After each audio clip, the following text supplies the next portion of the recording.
Nous observons le monde pour le comprendre et pour pouvoir y évoluer.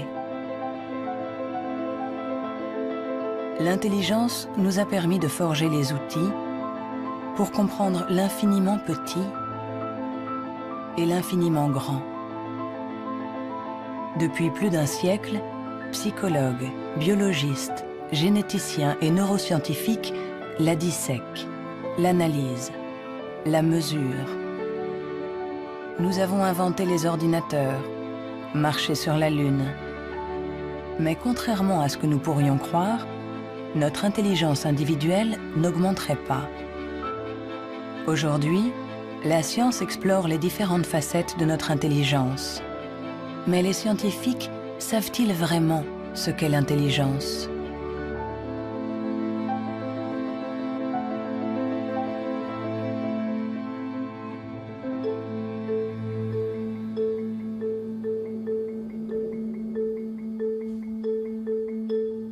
L'intelligence, c'est faire le lien. Assembler différents éléments pour trouver une solution. Pour la comprendre, il faut réussir à la fractionner, en isoler toutes les composantes. Les chercheurs se sont donc penchés sur ces différentes facettes.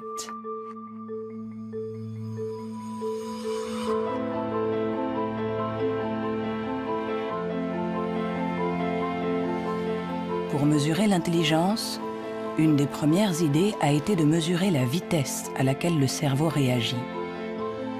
C'est cette méthode que le professeur Teni Januis a utilisée.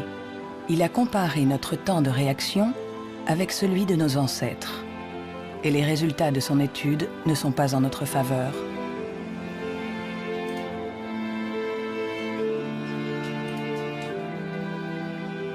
Pour mesurer le temps de réaction, on présente à un sujet une lumière sur un écran et il doit dire, en appuyant le plus vite possible sur un bouton, si elle apparaît à droite ou à gauche.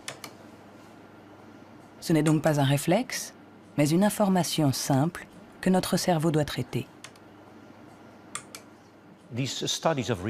Ces études sur le temps de réaction sont très anciennes. Plusieurs d'entre elles ont été faites entre 1860 et 1880 en Grande-Bretagne par Francis Galton, le cousin de Charles Darwin. Il a testé plusieurs milliers de personnes qui étaient représentatives de la population de l'époque. Les gens avaient alors un temps de réaction très rapide. Nous avons donc cherché des études comparables qui auraient été faites durant les 120 dernières années.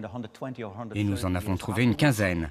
En les comparant, nous avons pu montrer que durant les 150 dernières années, les gens sont devenus de plus en plus lents.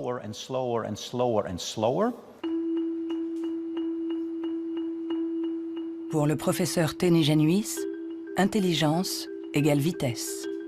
Et notre cerveau mettrait en moyenne 50 millisecondes de plus que celui de nos arrière-grands-parents pour traiter une information simple. 50 millisecondes de plus, ça a l'air ridiculement bref.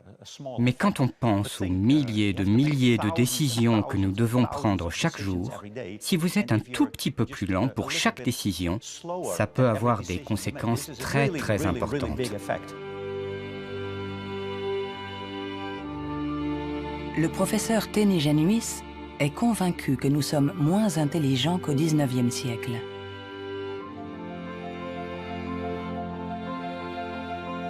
Il en voit la preuve dans l'incroyable inventivité de cette période, marquée par une explosion des innovations, de la créativité, des idées.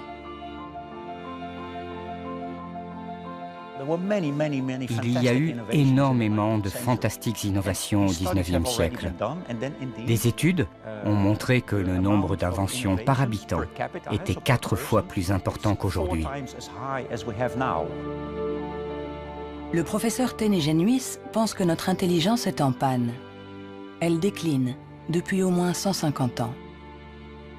Mais au XIXe siècle, Sir Francis Galton pensait déjà que les Anglais étaient bien moins intelligents que les Grecs de l'Antiquité, qui ne manquaient pas d'esprit brillant. Alors, Qu'en est-il des prédécesseurs des Grecs, les hommes préhistoriques? Eh bien, il est extrêmement difficile de mesurer leur intelligence. Pourtant, à l'Institut Max Planck de Leipzig, on essaye de répondre à cette question en reconstituant le cerveau de nos ancêtres de la préhistoire.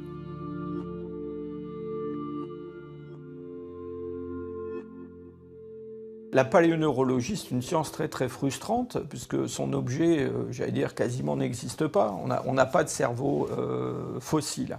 Ce qu'on a essentiellement, c'est la boîte dans laquelle ce cerveau était contenu.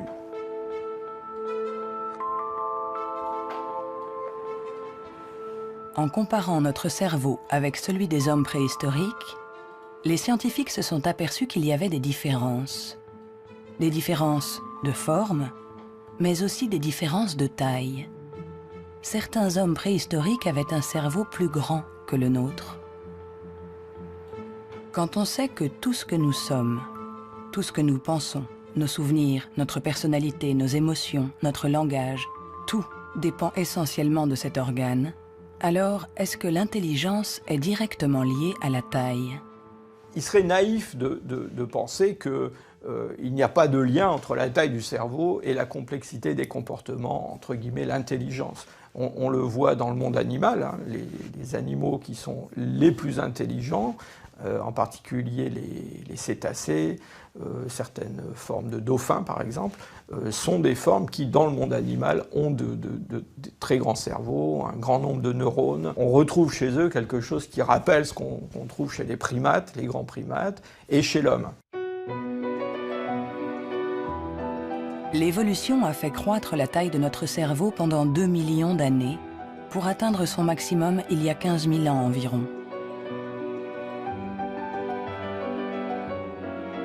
L'homme de Cro-Magnon, qui a peint les murs de la grotte de Lascaux il y a quelques 17 000 ans, était un Homo sapiens, comme nous. Mais de tous les Homo sapiens, il est celui doté de la plus grosse cervelle. En effet, la taille de notre cerveau aurait diminué par rapport à celui de notre ancêtre. Et pour certains chercheurs, nous serions moins intelligents que lui. Mais cette théorie est loin de faire l'unanimité. Moi, je ne crois pas qu'il y a une intelligence qu'on peut mesurer avec 1 centimètre et dire, voilà, il est aussi intelligent, ou il est plus intelligent, ou il est moins intelligent. Un homme de Cro-Magnon, il était intelligent pour être intelligent dans le monde où il vivait, et pas pour être intelligent dans une banque. Si on allait chercher avec la machine à voyager à travers le temps un homme d'il y a 25 000 ans, un Cro-Magnon, qu'on l'amenait aujourd'hui, il s'adapterait au monde dans lequel il aurait à vivre. Historically, you guys have struggled to adapt. Yeah, right. Walking upright, discovering fire, inventing the wheel, laying the foundation for all mankind. You're right. Good point. Sorry we couldn't get that to you sooner. Connie, your reaction? We live in a society where the individual ego and the group dynamic are in constant struggle. Response? Yeah, I have a response. What? Plus intelligent? Moins intelligent? Dès qu'on essaye de mesurer l'intelligence, tout se complique. Et pourtant, nous l'évaluons sans cesse. Dans les universités du monde entier, on enseigne ce qu'est l'intelligence. Et chacun d'entre nous, sans être un spécialiste, la mesure tous les jours. Vous mesurez l'intelligence. Si vous êtes célibataire, que vous allez dans un bar et que vous rencontrez quelqu'un, la chose la plus importante après le physique, c'est l'intelligence. Vous évaluez l'intelligence des gens quand vous parlez avec eux. Sont-ils rapides quand vous leur parlez de quelque chose qu'ils ne connaissent pas? Est-ce qu'ils comprennent? Mesurer l'intelligence en analysant les réponses, en évaluant la pertinence des actions, en comparant les individus. Une méthode qui a donné naissance au seul outil dont nous disposons pour évaluer l'intelligence, le quotient intellectuel, ou QI, inventé par Alfred Binet au début du XXe siècle. Alfred Binet était assez critique vis-à-vis des aliénistes, les psychiatres de l'époque. qui faisait des diagnostics pour juger du retard intellectuel avec des grandes catégories. Il y avait les idiots, ceux qui étaient le degré d'arriération le plus profond, les imbéciles ensuite, et puis les débiles. Et Binet trouvait que leurs critères étaient tout à fait contestables, très vagues, différents d'un psychiatre à l'autre. Il estimait qu'il fallait avoir des critères objectifs, qu'il fallait mettre au point une sorte d'instrument d'évaluation qui s'appuie sur des critères scientifiques. En 1905, le ministère de l'Éducation nationale demande à Alfred Binet de trouver un moyen de détecter les enfants en difficulté scolaire. Il n'avait pas de théorie sur l'intelligence, mais en observant ses filles, il a imaginé qu'on pouvait l'évaluer à partir du raisonnement, de la compréhension, de la mémoire.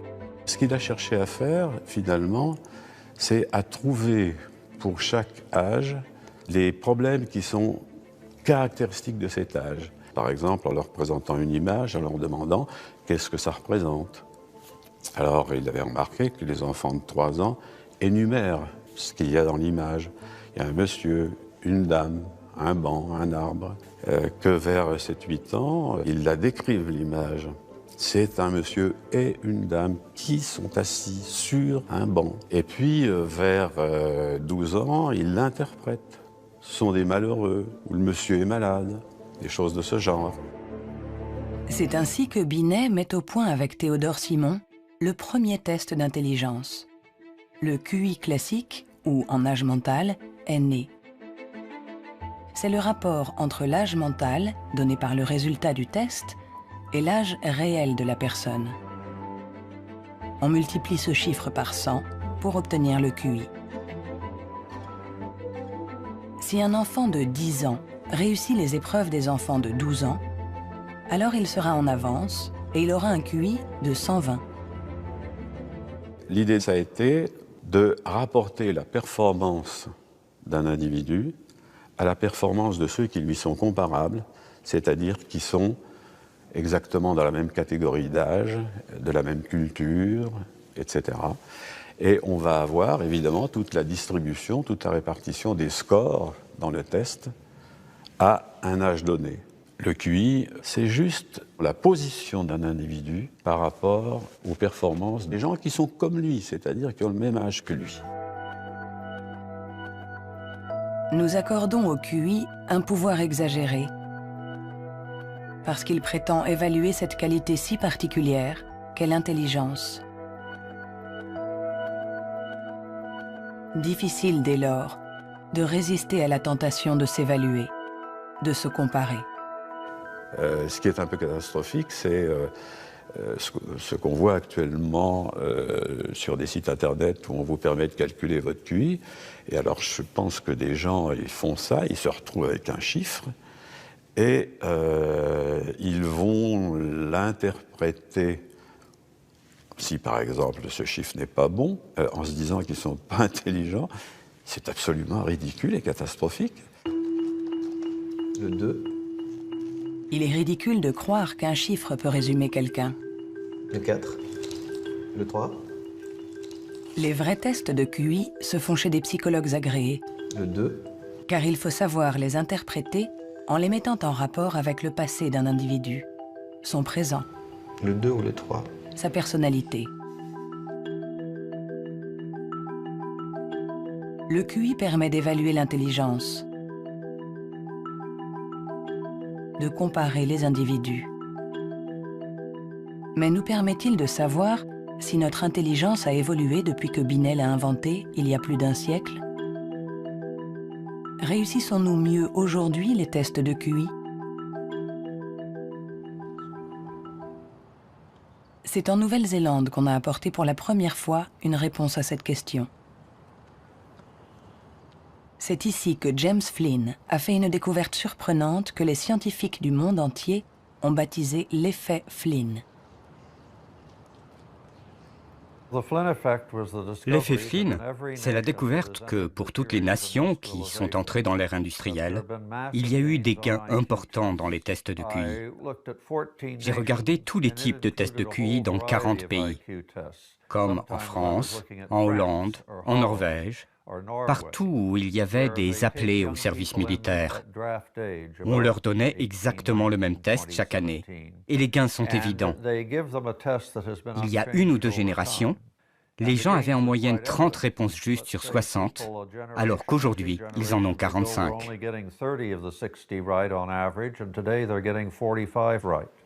Après avoir passé au crible des dizaines et des dizaines d'études, James Flynn a montré que depuis plus de 60 ans, nous réussissons mieux les tests de QI. Est-ce que cela signifie que nous serions devenus plus intelligents que nos grands-parents? Un changement de QI ne signifie pas forcément un changement d'intelligence. Un exemple simple pour le comprendre, vous faites passer le test d'intelligence une première fois aujourd'hui. Vous le redonnez au même sujet demain. Il y a un effet d'apprentissage, il va réussir un peu mieux, il va avoir des scores un peu meilleurs. Ça ne veut pas dire qu'il est devenu plus intelligent, ça veut juste dire qu'il est un peu plus familier avec la façon de passer le test. L'augmentation du QI est due en grande partie à l'environnement, une meilleure nourriture, une meilleure éducation. Notre QI augmenterait de 2 à 3 points par année d'école supplémentaire et la durée de scolarisation est passée en moyenne de 6 ans au début du XXe siècle à 11 ans aujourd'hui dans les pays industrialisés. Tous ces effets se sont additionnés et ont fait augmenter les scores de QI.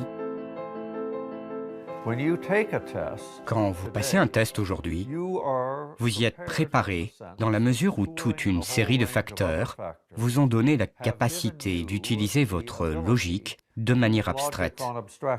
C'est pour ça que vous pouvez regarder une suite de nombres et deviner le suivant.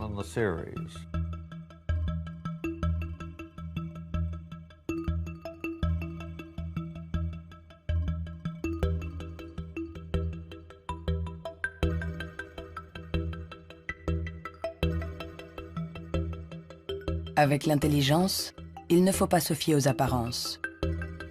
De meilleurs scores au test de QI ne nous disent pas que nous serions plus intelligents. Nous sommes juste mieux préparés pour réussir des tests de QI.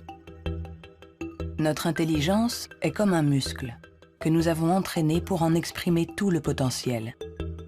Mais à force de nous entraîner, nous avons peut-être atteint nos limites. Les chiffres le prouvent. Après des décennies d'augmentation, les résultats au test de QI plafonnent. Ils diminuent même dans certains pays, comme l'Angleterre, le Danemark ou la Norvège. L'augmentation du QI est un phénomène qui a duré un siècle. Mais tous les pays vont finir par voir un plafonnement de cette augmentation. L'école a fait le plein. C'est elle qui a offert la capacité de manier des concepts abstraits. Et à moins d'une révolution de la pédagogie, les bénéfices dus à l'école vont plafonner parce que presque tout le monde aujourd'hui est scolarisé.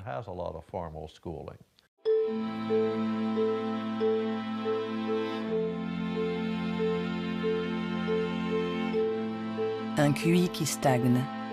Des cerveaux plus lents, plus petits. Où en est notre intelligence? Les premiers outils permettant d'évaluer l'intelligence ont été inventés il y a plus d'1 siècle. On s'inspire toujours des théories imaginées par Sir Francis Galton et Alfred Binet. Mais aujourd'hui, nous pouvons aller plus loin. Plutôt que de mesurer ce que l'intelligence produit, intéressons-nous à l'organe qui produit l'intelligence.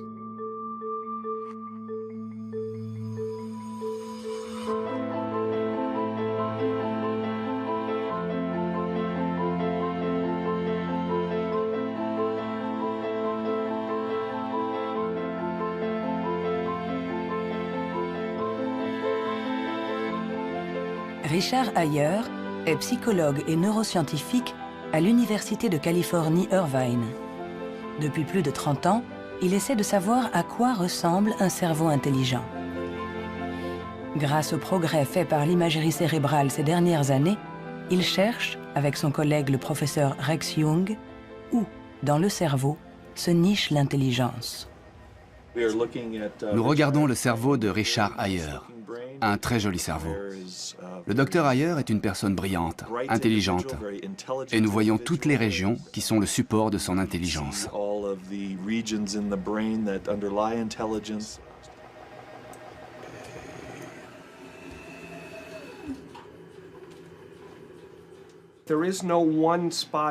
Il n'y a pas un endroit dans le cerveau qui soit le centre de l'intelligence.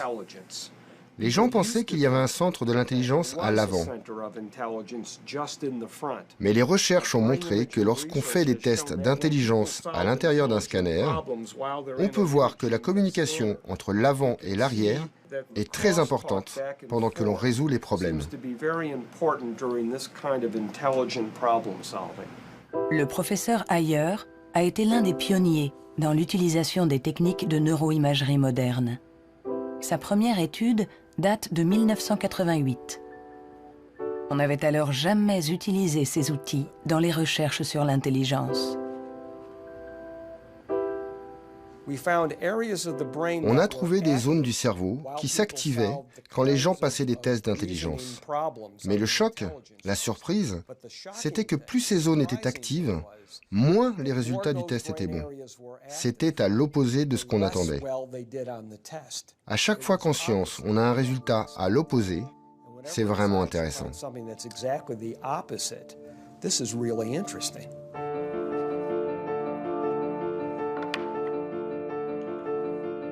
Un cerveau intelligent n'est pas un cerveau qui fonctionne plus, mais au contraire, un cerveau qui fonctionne moins. C'est ce qu'on appelle la neuroefficacité. Être intelligent, c'est résoudre un problème en faisant un minimum d'efforts.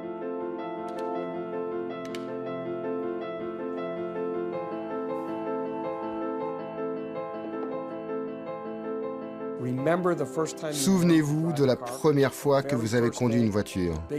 Le premier jour, dans un grand parking vide, avec quelqu'un assis à côté, et vous tournez le volant et vous pensez « Maintenant, il faut que je freine ». Mais aujourd'hui, vous conduisez au milieu de la circulation dans une ville que vous ne connaissez pas, et malgré ça, vous pouvez discuter avec quelqu'un.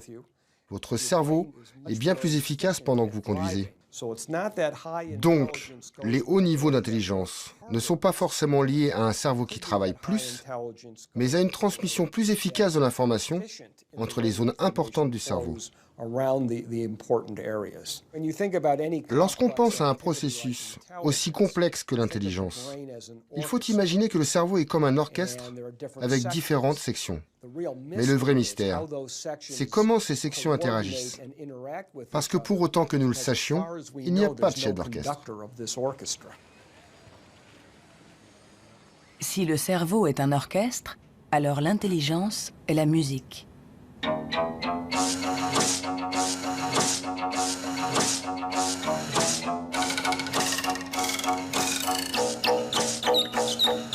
Nous commençons à déchiffrer la partition, mais nous ne savons toujours pas comment les musiciens parviennent à jouer ensemble.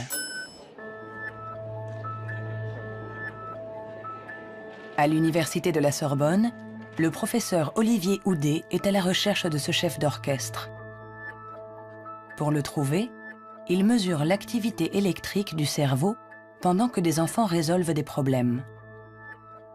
Ce qui l'intéresse, c'est ce qu'il appelle les bugs de l'intelligence. Si vous présentez à un enfant ce dispositif avec 1, 2, 3, 4, 5 babards écartés ou 5 babards resserrés, et vous demandez à l'enfant, y a-t-il le même nombre de babards au-dessus et en dessous, jusqu'à 6-7 ans, tous les enfants du monde vont vous répondre « Ah ben non, il n'y en a pas pareil, il y en a plus là parce que c'est plus long ». Le cerveau de l'enfant est donc piégé par l'intelligence, c'est-à-dire visio-spatiale, selon laquelle longueur est égale à nombre. Dans le cerveau, ça se traduit par le fait qu'on a des chemins neuronaux différents pour résoudre une même tâche.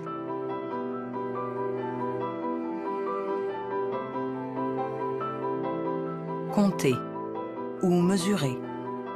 Il y a toujours plusieurs solutions à un problème. Et notre cerveau est sans cesse en train de lutter pour inhiber les mauvaises stratégies.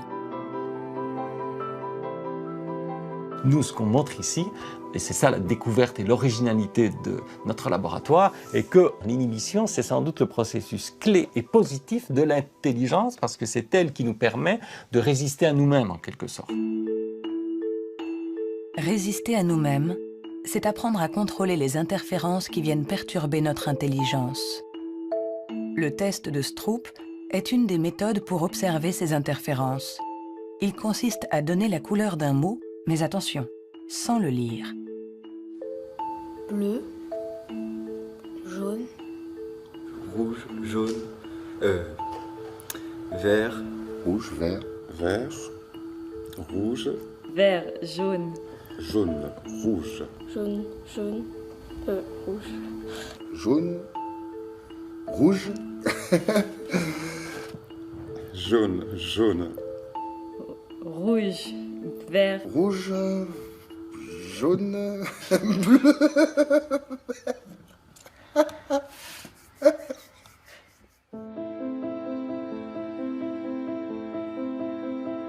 Pour résoudre un problème, nous sollicitons différentes régions du cerveau reliées entre elles, mais qui sont parfois en compétition.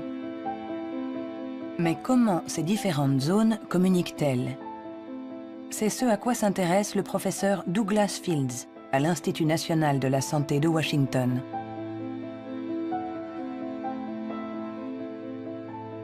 Le cerveau est fait de deux sortes de tissus, la matière blanche et la matière grise. Tout le monde a entendu parler de la matière grise. C'est là où se trouvent les neurones, sur une couche à la surface du cerveau. Mais en dessous, il y a des milliards de connexions, de câbles, des axones qui connectent les neurones. Et c'est blanc parce que ces axones ont une gaine isolante formée d'une membrane qui est de la myéline.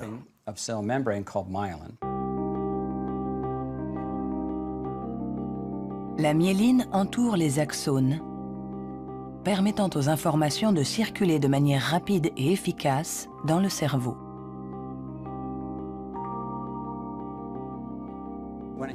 Quand un enfant naît, son cerveau n'est pas mature. Ses fonctions sont minimales.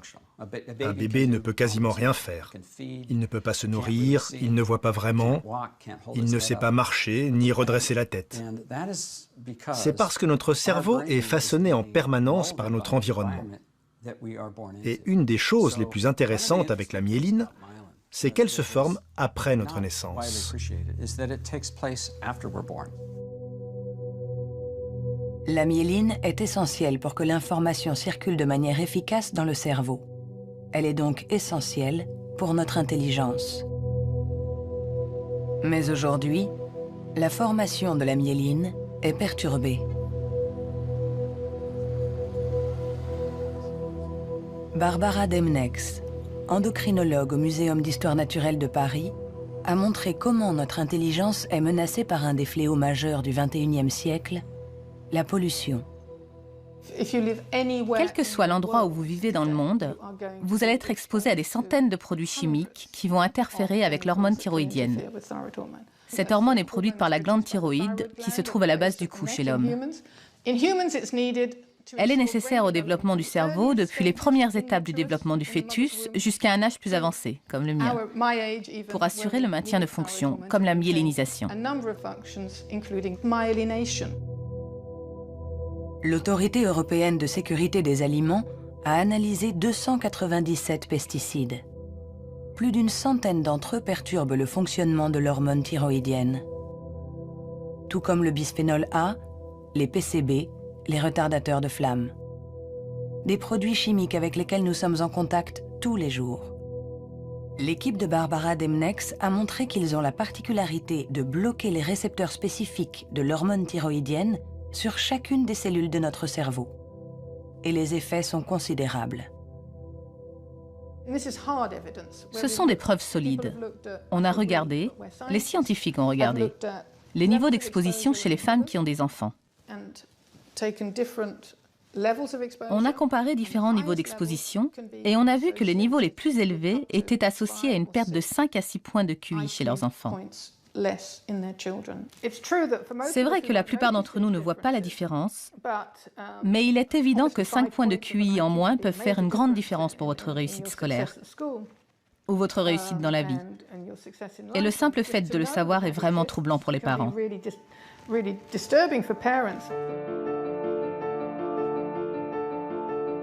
Notre intelligence nous a permis de créer un monde complexe au prix de la dégradation de notre environnement.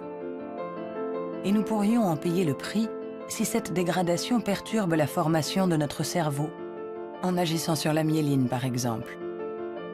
Mais si ce phénomène se confirme, comment le gérer? Pendant plus d'1 siècle, on a pensé que tous nos processus mentaux n'étaient dus qu'à l'activité électrique des neurones. Mais aujourd'hui, les neurobiologistes ont commencé à explorer un nouveau continent. Il n'y a que 15% des cellules du cerveau qui sont des neurones. Le reste, qui représente 85%, ne communique pas grâce à l'électricité. On l'appelle la glie. De nouvelles méthodes nous ont permis de voir avec surprise que les cellules gliales communiquent entre elles et avec les neurones. On est à la pointe des recherches sur le cerveau, car il y a là un changement fondamental dans la manière dont on pense que le cerveau fonctionne au niveau cellulaire. Les cellules gliales, des cellules bien plus nombreuses que les neurones et qui forment leur environnement. Certaines fabriquent la myéline. D'autres nourrissent les neurones et les protègent. On les appelle les astrocytes. Et une découverte inattendue a montré que les astrocytes jouaient un rôle dans l'intelligence. Tout a commencé avec un génie. En avril 1955, au Princeton Hospital du New Jersey, Thomas Harvey, médecin pathologiste, est en charge de l'autopsie de Albert Einstein. Et ce 18 avril, à 8 h du matin, il décide de voler le cerveau de celui que nous considérons comme l'incarnation du génie. Il espérait, en examinant le précieux organe, percer les secrets de l'intelligence. Après l'avoir conservé caché chez lui pendant 27 ans, il autorisa d'autres scientifiques à l'examiner. Et ils découvrirent quelque chose dans le cerveau d'Einstein qui était peut-être le secret de son intelligence. Le cerveau d'Albert Einstein a été examiné pour voir ce qui le rendait plus intelligent. Et il n'y avait pas de différence sur le nombre de neurones, sur la taille des neurones, il n'y avait rien. Mais son cerveau avait plus d'astrocytes. Et beaucoup de gens se sont intéressés au rôle joué par les astrocytes dans l'intelligence. Les astrocytes. Des cellules gliales identifiées il y a plus d'1 siècle. Mais ces dernières années, les scientifiques se sont aperçus que leur rôle était plus complexe que ce qu'ils imaginaient.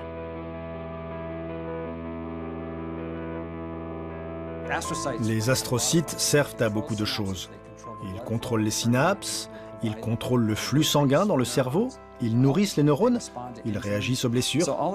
Toutes ces choses étaient considérées comme des tâches ménagères faites par les astrocytes dans le cerveau. Et plein de gens ne les prenaient pas au sérieux.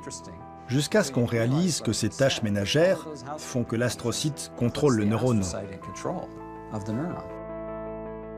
Un astrocyte humain contrôle des centaines de neurones, bien plus que ce que peut faire un astrocyte de souris par exemple. En se basant sur cette observation, une équipe de l'Université de Rochester a mis au point une expérience fascinante. Pour mieux comprendre l'intelligence humaine, ils ont décidé de lui faire franchir la barrière des espèces. Ils ont greffé des astrocytes humains dans le cerveau de souris.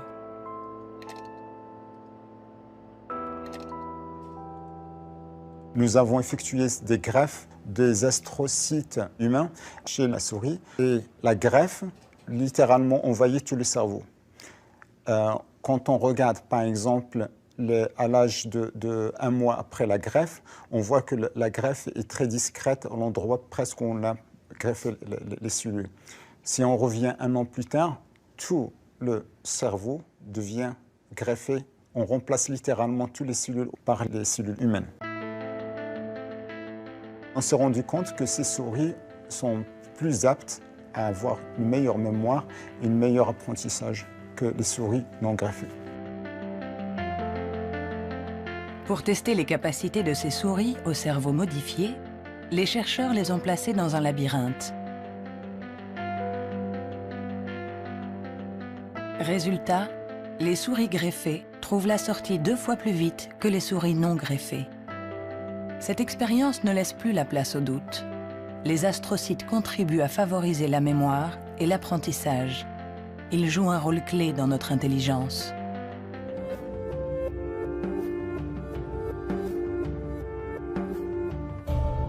L'intelligence se reflète dans le fonctionnement du cerveau. Mais comment expliquer les différences d'intelligence de nos collègues, de nos amis, de nos parents? Ont-ils plus de matière blanche, moins d'astrocytes, des neurones plus rapides? Ce qui est à l'origine de nos capacités se trouve en partie dans nos gènes. Robert Plomine est généticien comportementaliste. Dans le cadre de ses recherches, il a regardé grandir des milliers d'enfants. Grâce à eux, il espère pouvoir trouver les gènes qui influent sur l'intelligence. Les gens demandent souvent dans quelle mesure l'intelligence est déterminée par les gènes.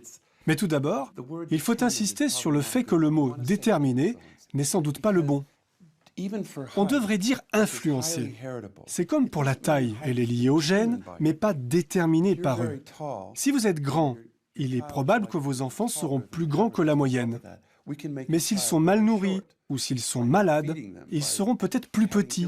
Ce n'est pas déterminé, c'est influencé. Pour l'expliquer différemment, les gènes nous donnent un potentiel et l'environnement permet de l'exprimer.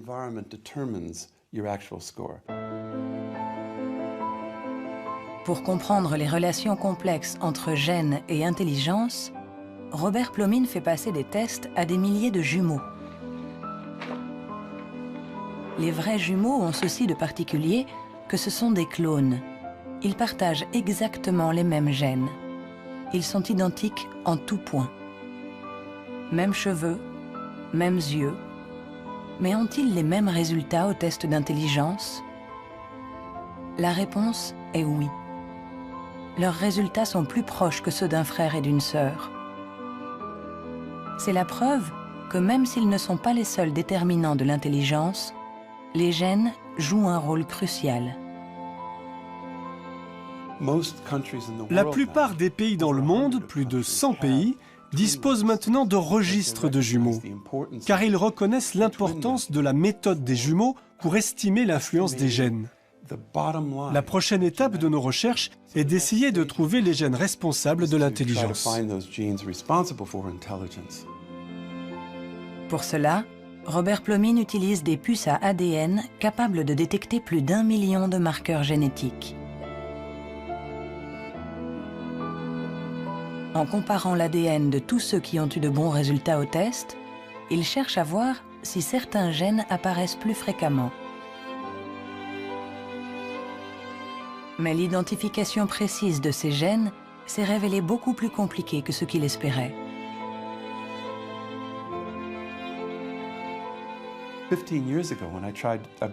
Il y a 15 ans, quand j'ai commencé à essayer de trouver les gènes de l'intelligence, personne n'imaginait que ce serait aussi difficile.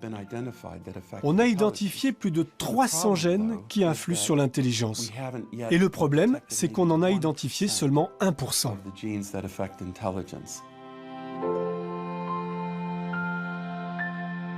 L'intelligence est influencée par l'interaction de plusieurs milliers de gènes. Ils forment un réseau d'une complexité inouïe, d'autant plus qu'ils produiraient des effets différents selon la région du cerveau où ils s'expriment. Avant, on imaginait le fonctionnement du cerveau en termes de zones. Cette zone gère le langage, celle-ci fait autre chose. Le corps calleux relie les hémisphères. Beaucoup de gens aujourd'hui ont réalisé que c'était une fiction, que le cerveau agissait de manière plus globale. Et si on regarde ça du point de vue génétique, cela rend les choses plus claires, parce que la plupart des gènes qui agissent sur le cerveau affectent beaucoup de régions différentes. Nous avançons pas à pas dans la compréhension de notre intelligence. Les scientifiques affinent les outils pour la mesurer. Mais la question qui se pose est l'usage que nous en ferons.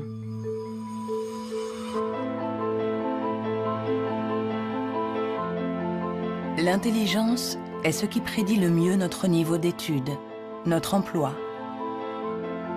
Par conséquent, parler de l'intelligence de quelqu'un n'est pas anodin. On donne une valeur, on classe, on hiérarchise, avec tous les risques de dérapage que cela comporte. L'erreur de raisonnement, c'est de considérer que l'intelligence serait essentiellement héréditaire. Et ça a conduit effectivement à des dérives qui sont tout à fait ridicules, je dirais, absolument ridicules. Pour en donner un exemple, en 1924, je crois, une loi a été votée aux États-Unis qui restreignait l'immigration, qui mettait des quotas pour l'immigration, parce que dans les tests, ils avaient en moyenne des résultats moins bons. Et donc, ils étaient supposés être héréditairement moins intelligents. Il fallait qu'il en vienne moins aux États-Unis pour ne pas faire baisser la moyenne. On les accueillait, vous savez, dans Ellis Island, cette petite île qui est en face de New York, et pas mal d'entre eux ont été renvoyés, et notamment ceux qui, dans les années 30, commençaient à sentir la montée du nazisme, je pense aux Juifs de l'Europe de l'Est, par exemple, et qui ont été refoulés pour des raisons absolument idiotes. On a longtemps cru qu'on ne pouvait pas échapper à ses origines. Notre hérédité était supposée contrôler nos vies. La science, depuis, nous a heureusement éloignés de cette vision déterministe. Mais l'intelligence est un sujet à part, un sujet si sensible que les faux pas et les excès ont marqué son histoire. William Shockley, physicien visionnaire, prix Nobel pour sa découverte du transistor, se montra moins brillant lorsqu'il décida de se pencher sur l'étude de l'intelligence. Dr. Shockley, if you could answer it yes or no, I would appreciate it. Do you believe that black people are inferior in intelligence because of their heredity? What I say is this. My research leads me, and it's a tragic conclusion, really, my research leads me inescapably to the opinion that the major cause of the American Negro's intellectual and social deficits is hereditary and racially genetic in origin, and thus not remediable to a major degree by practical improvements in environment. Then what do you see as the solution to the problem? I would propose that you would offer a bonus to everyone to be sterilized. The offer is based upon the best estimates, best scientific estimates that one can have of any genetically carried disabilities. 1974, c'était tout juste hier, une époque pas si lointaine où certains se servaient du QI pour justifier des théories racistes, pour exclure ceux qui étaient différents. Joseph Chovanec est atteint du syndrome d'Asperger, une forme d'autisme qui peut cohabiter avec un QI élevé. Diplômé de Sciences Po, docteur en philosophie, écrivain. À 6 ans, il ne disait pas un mot. Aujourd'hui, il parle 7 langues, dont l'hébreu, l'arabe, le perse et l'azerbaïdjanais. Je fais partie de ces enfants qui étaient promis à la poubelle. Pendant très longtemps, on nous a dit que les personnes autistes étaient déficientes intellectuelles. On a posé presque comme synonyme déficience intellectuelle et autisme. Alors qu'aujourd'hui, on sait bien que ce n'est pas le cas. Chaque société humaine a besoin d'un certain nombre de hiérarchies, a besoin que les gens se démarquent un peu des autres. Et on a tendance à résumer un peu tout par un critère unique. Aux États-Unis, ce qui fait, les qualités humaines et les hiérarchies, c'est le QI. En France, c'est tel ou tel concours administratif. Sous la Chine impériale, c'était les fameux concours de mandarinat. Mais tout ça, ça repose sur une idée centrale qui est fausse, à savoir qu'il y aurait une échelle unique de l'humanité. Et forcément, celui qui prône ce genre de théorie se place lui-même tout au sommet. C'est toujours comme ça. L'intelligence comme échelle unique de l'humanité. Mais peut-on résumer l'humain à une seule dimension? Peut-on réduire l'homme à sa seule intelligence alors que l'intelligence elle-même a de multiples facettes.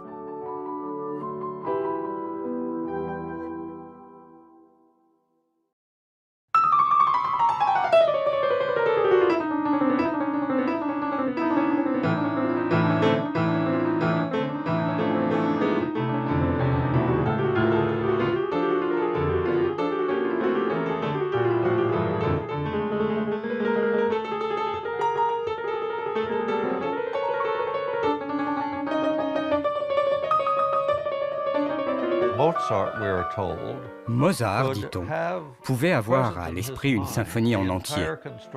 Si vous suivez une symphonie, vous devez suivre son développement dans le temps. Mais lui, il avait conscience de sa globalité. C'est un peu le même niveau de complexité que pour un mathématicien qui pense à 7 ou 8 formules et voit toutes les connexions possibles entre elles. Alors on peut toujours objecter. Est-ce que l'intelligence musicale est une forme d'intelligence? Ce n'est pas important. Ce qui est important, c'est que ça existe et que ceux qui l'ont n'ont pas obligatoirement de grand QI.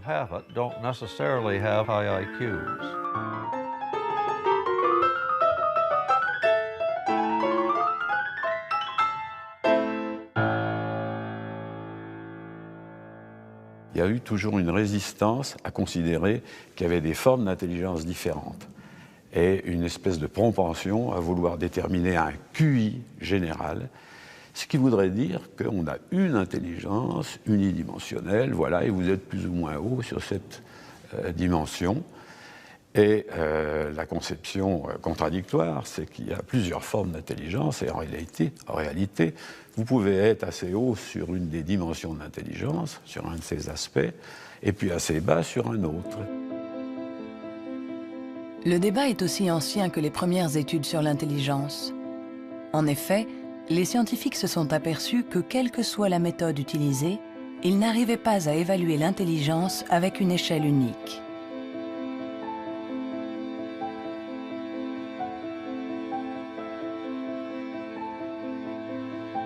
À l'Université du Nouveau-Mexique, le professeur Rex Jung est convaincu que pour résoudre n'importe quel problème, nous utilisons différentes manières de raisonner, que ce que nous appelons intelligence n'est que l'une d'entre elles. Je pense que la créativité est un autre mode de fonctionnement du cerveau. Je cherche à savoir si elle est différente de l'intelligence. Est-elle similaire? Est-ce que c'est la même chose ou bien est-ce différent? J'en suis arrivé à la conclusion que la créativité est un processus de raisonnement fondamentalement différent.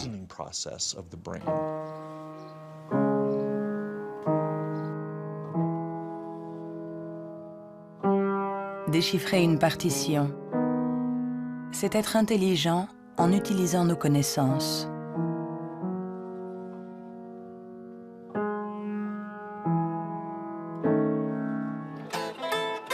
Improviser, c'est être intelligent en inventant, en étant créatif.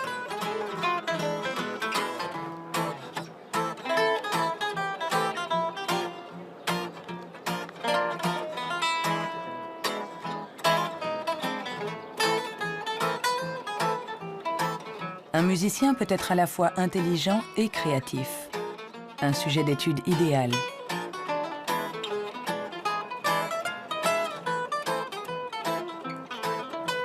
Le professeur Jung a examiné de nombreux cerveaux pour savoir comment intelligence et créativité peuvent cohabiter. Je travaille sur l'hypothèse que ce sont des partenaires et qu'il y a deux réseaux différents dans le cerveau qui coopèrent pour nous permettre de raisonner. L'un est un type de raisonnement intelligent, l'autre est un type de raisonnement créatif. Je pense que les deux sont extrêmement importants. Nous sommes très proches de comprendre comment ils fonctionnent. Notre théorie est que le réseau de l'intelligence se situe plutôt à la surface du cerveau. Avec la créativité, les choses sont différentes. Elle dépend principalement du réseau du mode par défaut. Le réseau du mode par défaut est un réseau qui se trouve plutôt au milieu, à l'intérieur du cerveau. Et ces deux réseaux échangent en permanence des informations pour nous permettre de résoudre les problèmes posés par le monde qui nous entoure.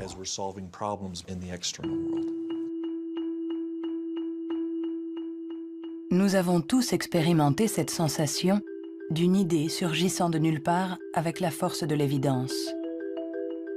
Ce que nous révèlent les neurosciences, c'est que ce mode de raisonnement, ce mode inventif, créatif, est un mode de raisonnement à part entière. Peut-on être intelligent sans être créatif? Ou créatif sans être intelligent? La question a elle-même un sens. Pour évoluer intelligemment dans le monde, n'avons-nous pas besoin de toutes les ressources de notre esprit? On ne peut pas être créatif en physique, par exemple, si on n'a qu'une éducation physique. Pour être créatif en physique, il faut une autre éducation et ensuite se retrouver dans un univers étranger et réutiliser des trucs et astuces, des mécanismes mentaux qu'on a appris ailleurs. Hein. Et le drame de la recherche stérile, c'est la recherche qui ne connaît que sa petite chapelle, où il n'y a ni import ni export de données. Hein. Par contre, tous ceux qui ont été créatifs, ce sont des gens qui ont importé des idées d'un univers autre.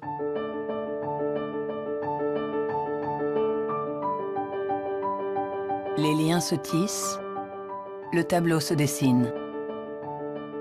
Les scientifiques assemblent petit à petit les différentes composantes de notre intelligence.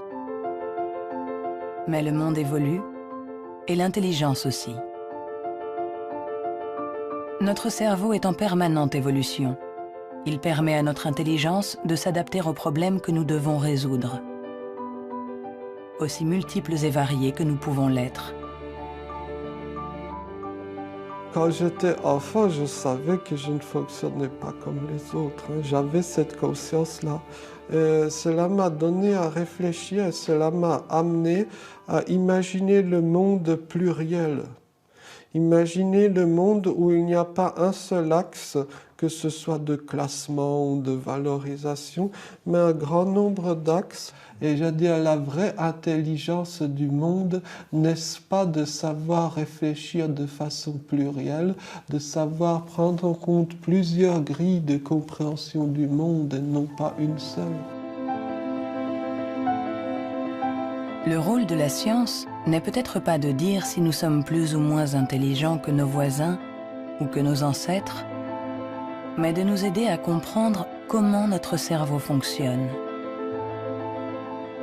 On saura alors non seulement réparer notre intelligence, mais on saura aussi l'améliorer pour tisser des liens entre nous et la diversité de ce qui nous entoure.